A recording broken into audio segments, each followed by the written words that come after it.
in. We were talking about him just a moment ago, and we are super excited. Great partner of the program.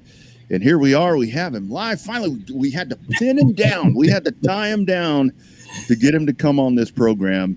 And like I said, just not only a great friend, but just a great human being, our friend James Cole, On Demand Shirts. How you doing, sir? And doing well. Very, very much appreciate you guys having me on. And sorry it's taken so long. We've been a little bit busy, to say the least. But wanted to get on here. I know it's been too long.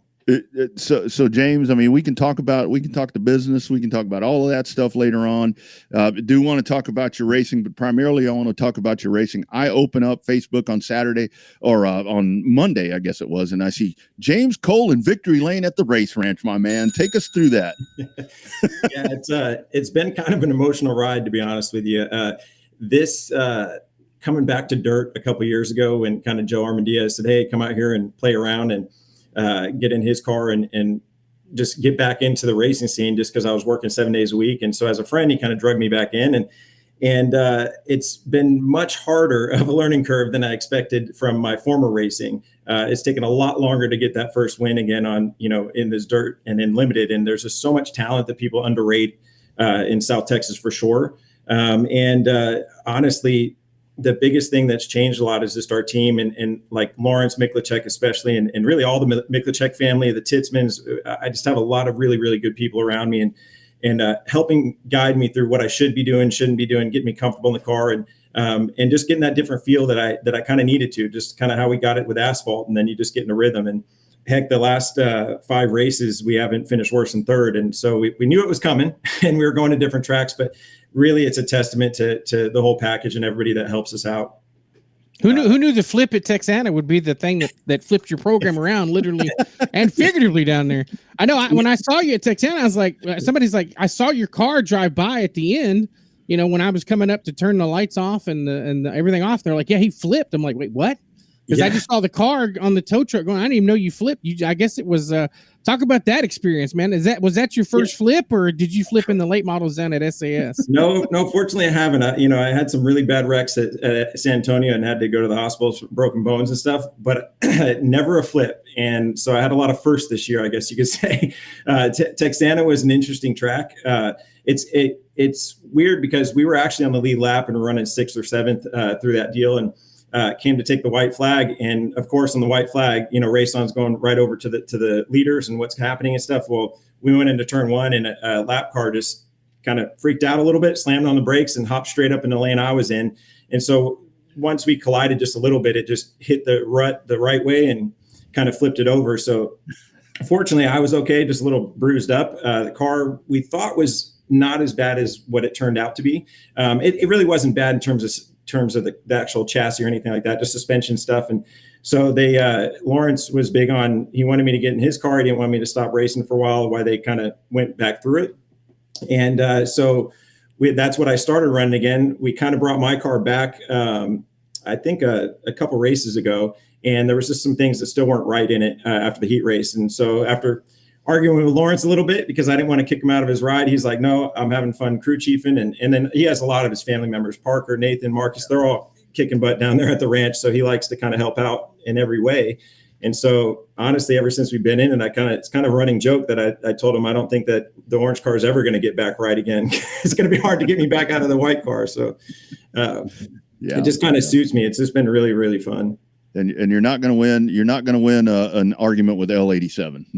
That's just not going to happen right there with that guy. So you mentioned San Antonio Speedway, and of course with modifieds and so forth. Let's kind of dial it back. I mean, we call it the glory days. That's how we all met. I mean, that's back to those times. Kind of talk about your history with that, man. That was when we had that speed plant. We had Kyle, we had Corpus, and the different places. But you really honed your skills as just a badass asphalt racer. I kind of talk about those days. Yeah, I feel really, really fortunate. It's funny, you don't realize in the moment that you're in the good days, right? People say that all the time. And, you know, as I started to get older and get into my later 30s and early 40s, you start realizing like the late 90s, early 2000s, man, it's really hard to find that match. Well, I'm sure you could find a ton of people, you know, from Rick Racks, like Yomas, that's going to say, hey, well, the 80s, you're never going to get racing back to that time period. And I try to remind myself that of today, even though things are very different today, to just kind of appreciate it and not take for granted the tracks that are open, you know, the places that we can go and support, and just overall in general. And so, honestly, the asphalt side of things, once I went over there, I think 99 or 2000, we started at San Antonio, and there's just no place like it. I mean, you guys know that's been there. Anybody that's raced on it, I feel for the kids that are growing up now that will never have that chance. There's just something nostalgic about it. And I think there's probably 10 to 15 tracks across the country that probably have that same type of there's something about it across the way it races, that just the feel of it. Across the board. So yeah, we went into modifieds, and then the TAM series started, I think 2001 or 2, somewhere around there. So I think we won a modified championship at San Antonio. Then we went into the TAM series and ran there for I think 2 or 3 years. And really it was before I kind of started the business, and still kind of had high hopes for, you know, making it somewhere in racing, and a little bit delusional in that way. So wanted to go back to San Antonio and run the late model class, where they had the NASCAR sanctioning points back then, and grassroots level stuff, kind of like the path that Brandon Bentley took. And was real proud of our efforts going through it. We had our first year that we got Rookie of the Year, and came up like 2 points shy of the championship to Larry Bentley, which is another great in its own right. So you can't say, you know, we were good there. And then right after that year is kind of when we started getting all the business going and really starting to ramp up. And so I kind of had to back out for a while on that part. But man, those days with the TAM series, going back to that, when we were touring around to Kyle and Houston, Wichita Falls, Corpus, San Antonio, it was just a great group of guys. And some of them I still like hang out with today at the dirt track. It's really, really fun. Saw Joey Heineman out the 34. I hadn't seen him in about a year out of the track, and just a lot of really, really good people that missed in and hanging out with. And that's kind of, you know, we all want to win. We all are racing and competitive. At the end of the day, it's the camaraderie and the family that racing is all about. And that's kind of what stuck with me through all this, even though I've had to take 4 or 5 years apart while I'm rebuilding expanding the business or buying out a partner or whatever it may be. It's kind of always brought me back to it. And I still feel the love of the sport, you know, across the board. So. Yeah, I remember that black late model. You had an orange car at one point, and then you had that badass Ford late model. Yeah, there was like 5 of y'all that was running. Y'all kept splitting main events, and y'all were within 10 or 15 points that whole season. I think Jason Smith was down there in the Haviland car. You had Larry there in the 22. You were in the 14. Donnie Horelka was up there racing, and there was somebody else that was up there in the top 5. Yeah, Robert Barker was running then too. Yeah, I mean, it was like you guys were it was like you had to be there live to watch it, because it was damn good racing. But when you couldn't make it, you had to flip open the Express News just to see how close the points were that Monday morning. So. Yeah, it was really cool back then, and especially the late model. There's just something else about that type of class there. And I did get to run a super late model. I think it was USRA at the time, Brandon Bentley's backup car a couple of times. That was a just awesome experience in general across the board. But the San Antonio stuff with those guys, like some of those guys are heroes to me. And as you kind of grow up through it, it's really awesome to be able to race against them. It's just something different. That year that we brought that out, that was black, because most of the time I've had orange cars, and they're all 14. And that the reason why we had that Ford was because, and it kind of is a full circle moment for me, but Tom Grothuse actually helped me get in, him and Irvin Brighton. I actually got he gave me a really ridiculous deal to get a chassis from him. I think it was a Hedgecock chassis. And then Irvin Brighton kind of helped me kind of get everything to go in the direction we needed to. And then Mission Auto Parts, Danny Webb and Tom and John Hamilton, they've been like family to me since early 2000s when they hooked up. And I mean, I have so many wins attributed to those guys. And so they were like, let's do a Ford. Nobody does Fords out here that, it's very rare. Tom Grothuse did. And that's why it was perfect that we could get his chassis that was set up for a Ford. But what was cool about the whole thing is going back to the black car and Grothuse is that was my first late model that was kind of getting into that NASCAR feel of stuff. And he was actually there at Corpus in that race with us and came up and congratulated me. And it meant a whole lot to me on the tech pad, just seeing some of old friends that you didn't even realize sometimes were out there at different times. And it was just a really cool experience. Yeah. James, I don't know if you follow the Cars Tour at all, but like with the late model stocks, those kind of resemble, they race and they sound a lot like you guys with the NASCAR late models. I think that's why I have such a infatuation with that series, is watching the late model stocks. I'm like, man, that's a San Antonio late model right there. I mean, that's really has that same kind of feel to me. Absolutely. I mean, it really comes back to the sadness of Houston is the closest place that we can go to an asphalt track, right? Which I'm blessed that we have that place. Don't get me wrong. But man, if there's more asphalt tracks like there were before, I would love to get back in a late model to that degree, that what they're doing out there. And I think Junior's Bond and several other big hitters that I think it's phenomenal trying to build that back up on a grassroots level to a degree, and that just to keep filtering it through, because I think it's so important and we lost some of that. Mm-hmm. Yeah, it's crazy to think that and we try to support Houston as much as we can, just because it's the lone wolf. It's the last one, and Owen does a really good job down there trying to make sure to keep that place open. Don't know why CarCal can't be where it could be, but that's another discussion for another show. Yeah. Speaking of discussions, so tell us about On-Demand Shirts. We talk about you all the time on this show. Clearly, you can tell by Rodney's shirt. I got my new merch in that you helped me with. And but tell it from the ownership side. Tell us about On-Demand Shirts, man. And I want to say, I know that you're working because I recognize that room. Yeah. Unfortunately, that's correct. I mean, honestly, we kind of have a contract side and the On-Demand Shirt side, and the On-Demand Shirts kind of created. I've said this a little bit. I really should push the story a little bit harder, but we've just been so crazy busy. But I really want to get back to the racing side. So the On-Demand Shirt side, majority of the profits are going back to a track, is going back to a series, going back to a racer. We're really trying to support that side of it, because we know it's really kind of hurting down south.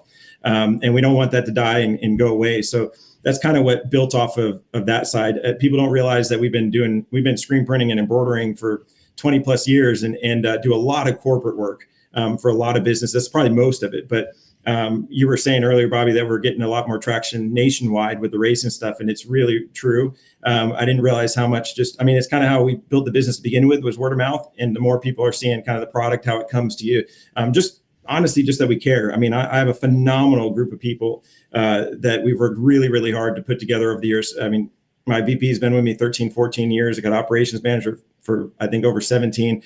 Just everybody really believes in what we're doing. It's not just kind of a, 9 to 5 coming into a job, and that's what it is, which is kind of why we had, last weekend, we had production in on Saturday. They took off Sunday, and then they were back in there on Monday and stuff. And that's just to make sure that we're hitting deadlines and we don't let anybody down. So it was an easy switch to kind of go on the On-Demand Shirt side and hit into the racing world and try to get back in that way. And honestly, I've been having a lot of fun with it. And it's selfishly enjoyable for me and my team to kind of give back to the stuff that I really enjoyed, growing up, and, especially when you're younger and a teenager and thinking that you can make it in the racing world, even though you're a fraction of a percentage of the talent and what it takes to get there. It's honestly, that's kind of what we grow up and why we still are bit by the racing bug and love it. And James, to talk about the operation right there, because I've seen it firsthand, and you guys do a tremendous job with videos and so forth. I mean, your team is just everything that they do, but I don't think folks really have an idea of what you have built there. This thing is just a massive, it is mass production, and you've got so many moving parts and pieces, and it's a constant fluid moving business, and that place is massive. You have to be really proud of what that has become, dude, because it is unbelievable to watch. I remember sitting back in awe, and I'm like, holy shit. Are you kidding me? I really appreciate it. And if I'm being totally truthful, I very rarely take the time to back up. My parents tell me all the time, people that care about my girlfriend, back up and really look at what's there and what is built over all the years. But I think it's the competitive racer in me. I take the same approach to the business side, where it's always, hey, no, we can improve more. We can do this better. We can do that better. Right now, to your point, we're looking at more space because we were tapped out, and opening up another department and division that is kind of just a force of nature in general, that we need to tap into. So we're constantly growing and looking how we can improve no matter what it is. So the operations, I wish I could say I want to go back to 5 days a week and stay sane and get back to racing a little bit more and doing some of that. But really, it's the people that drive us, and we want to keep growing and be known for a quality product and getting stuff done on time. Absolutely. So, see, Rodney, James and I have something in common. We're both road runners. And so we're excited about this weekend's ass kicking that we're going to give the Bobcats in the Alamo Dome. I don't know about that, guys. I don't know. It's going to be a hell of a game. I can't wait. But talk about the stuff that you learned back then, right? I mean, it's like college only teaches you so much, and then you get the real world bumps. But talk about that transition going from being a road runner to being a business owner. Yeah, that's interesting. I wish I could say, I mean, I love the college, but I wish I could say that, man, my whole career, it was just, I learned everything I needed to. I got out and it was awesome, right? I could probably say I had 3 or 4 professors, like from an entrepreneurship class, stuff like that, that would really kind of enlighten me, that I still remember some things to this day. Other than that, it's been experience and painful. I mean, it's just the part that people don't see in the growth and the expansions and the late nights and the freaking out if you can make payroll early on, and just a lot of these things. It's a pathway that you got to have some thick skin for sure. But it's also, I mean, if you're able to push through it and you believe in it, I don't think it's as painful as what the reality of it is, because we just lie to ourselves and say, no, just it's around the corner or whatever it may be, the next goal. So if you're passionate about it, I don't think it's as painful on a daily basis than, just grinding out as any business owners. But it is a tough thing. Like I said, I still believe in school. I think things have changed a lot. Trades have really come back in a strong way that I feel like, depending on what you want to do, is the path that you should take. And I think school is still important to a certain degree on the higher level, the college. But it's I think, in my opinion, just think you could kind of cram in from some business owners if they wanted to do that in a 2-year program type deal. Mm-hmm. In general, not that I don't love UTSA, I do, but just the experience at that time. That's a really great point, James, because I talk about this all the time, when I'm talking to kiddos, to where it's like, I know a lot of I have a lot of friends and colleagues with degrees or whatever, but I've got a lot of friends also that are plumbers, electricians, all these different things, and they're making a hell of a lot more money and a much better living than some of those other folks. But that's, again, like Bobby said, that's. Yeah, but I can tell you right now, even on us, a lot of people just see the shop and see all that stuff. Like, what the reality is that everything we touch, we actually have like 6 or 7 internal departments, depending on what decoration methods there are, and e-commerce and Shopify backed up. And so all that stuff going through there's so many touch points, high labor and high customization. It's not like Amazon where you're pulling the product off the shelf and shipping it out. You have your margin. It is what it is. So I laugh about it. It's a great point that you made, and I laugh about it because one of my great friends is Joe Armandia, and they come from the plumbing world. And I'm like, they're going to make more money than I probably will in a lifetime, right? But what I mean is just the plumbing, AC, there's a lot of those trades. There's really good money in it, and that's why I think they're coming back. Because before, like as us growing up, I mean, it was one of those things where it's like, oh no, you don't want to do that. That's beneath you. And which I never understood that. But that's kind of like, oh, it's hard work. This is what it is. But it's now we have this massive shortage for it. And then with everything with AI coming in, there's just so much more focus on the things that do need to be hand-on and what we're going to need in the future. Yeah, great point. So give us the process of how it works. So if they go to support or sales at ondemandshirts.com, let's say, it's a little different for Rodney and I to work with you with our stuff because, we're on a little different level. But if somebody's sitting there and they want to get Joe Blow Racing back up and running and have T-shirts, how do they start? Is it just an email? And then what happens after they get the email? Yeah, I mean, it just really depends on what they want. Because again, we offer a wide variety of products, and now we've kind of partnered up with a lot of people like Austin Witch with RUSS Race Gear and different people that have a lot of wide range of product. In terms of us in-house, with whether it be koozies or hats or driver's bags or shirts, whatever it may be, depends on if they want to design for like a full-blown race design, which will take anywhere from 2 to 3 weeks to 4 weeks, depending on the time frame from start of concept to actually shirts to your door.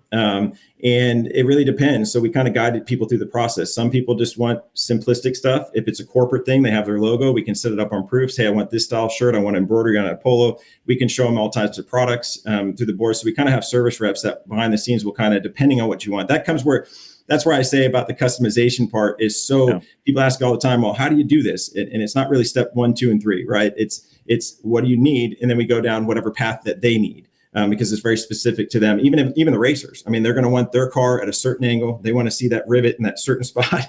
I mean, there's a lot of things that go into it. So There's not really a template that you say, okay, well, here you go, let's place this order. But we do try to take a lot of the pain out of it so people don't have to, worry about, well, did I cover all this? Do I do all these things? And then we really push hard on when you get your art proof, especially on the full blown designs, push back. I don't care if it's the smallest detail. We want you to look at that shirt every day and be like, man, I love that thing. I mean, its quality is a big deal to us. So that's kind of the process, but there's a little bit of process difference between, each decoration method, but really the service people that we have behind the scenes are second to none, and that they'll spend whatever time it takes to kind of go through it with you guys or with anybody that. Right.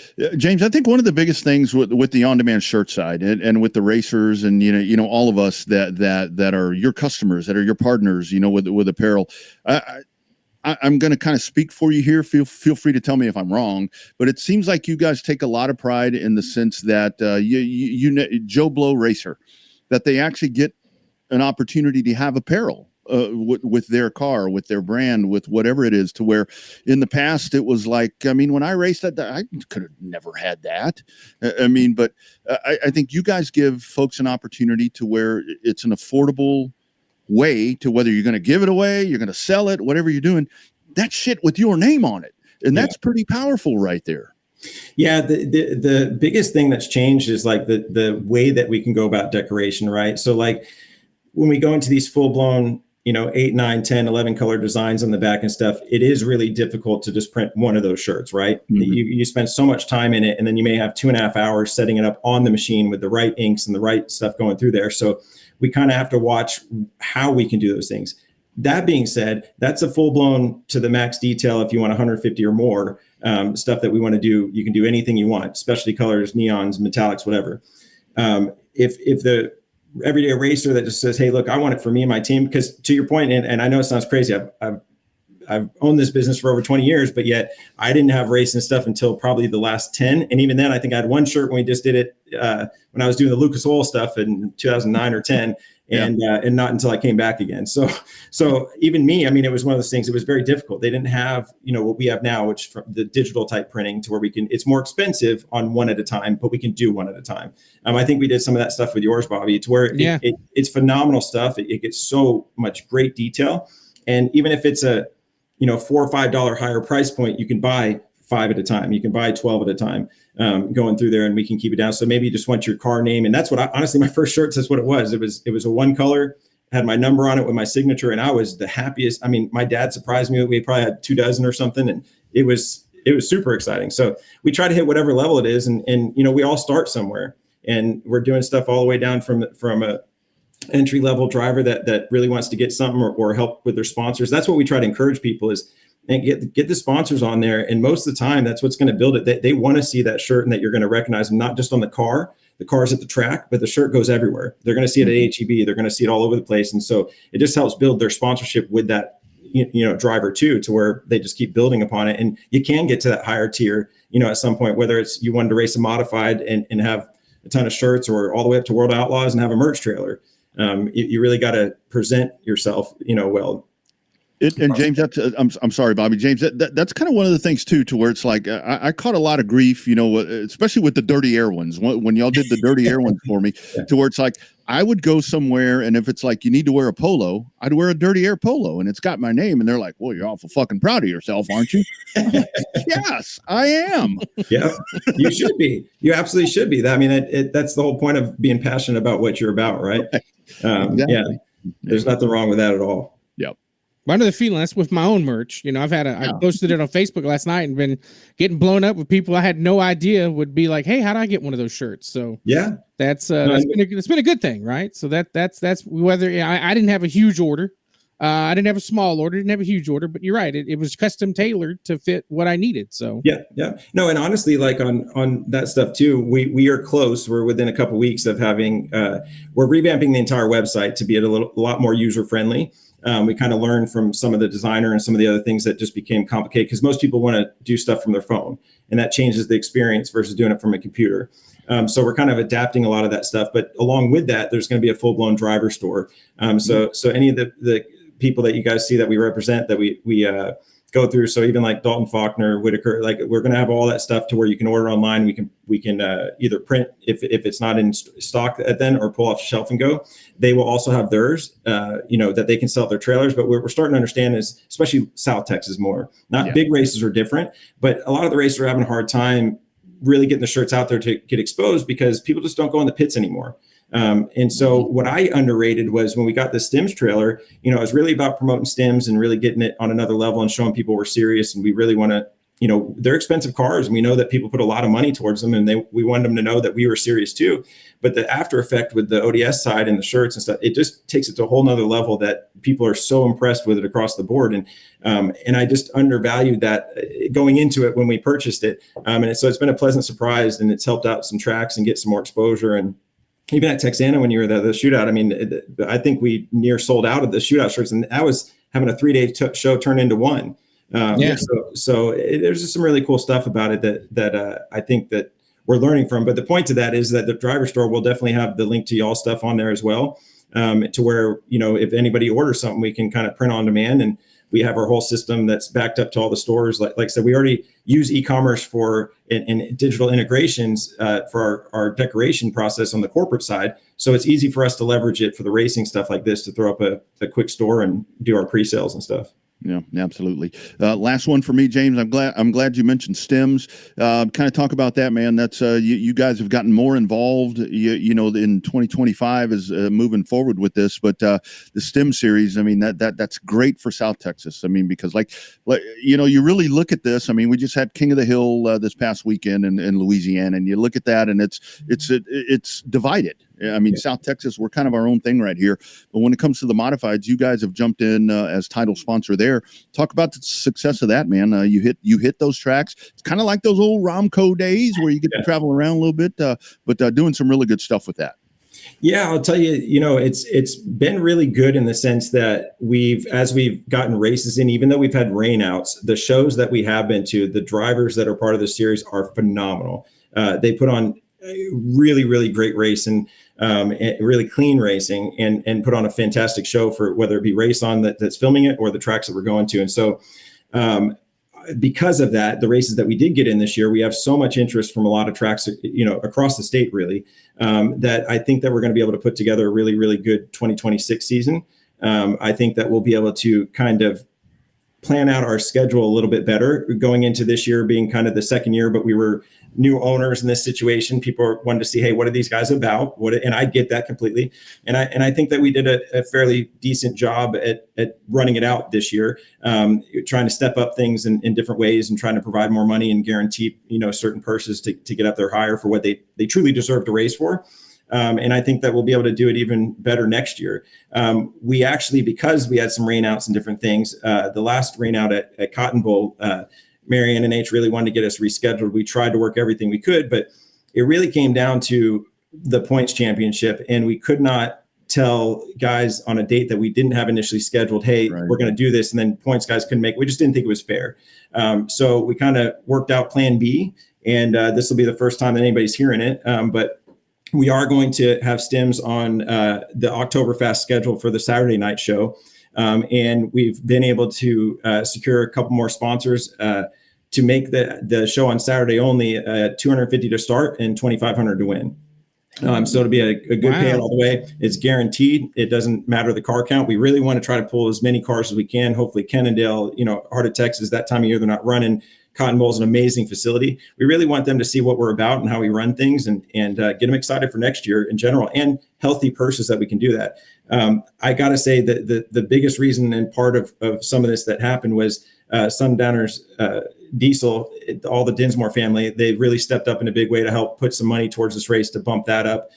Race On and then On Demand Shirts is putting in some money as well. So without that group and stuff, we wouldn't be able to jump it up that high. But I'm excited about it. I think it's going to be an awesome show, and we'll have some flyers coming out in the next couple of days or so to kind of show everybody what it is and start promoting it. But we're excited about it, and I think that the series is really going to gain a lot of traction. We have a lot of ideas of how to continue to make these drivers more heroes, continue to try to get the grandstands to interact with those drivers. Yeah. I think it's been really good. We've been doing stuff to where we can do out-of-car introductions, give the guys stem shirts to throw up in the stands when they get announced. It's just these little touches, and we're just experimenting as we go.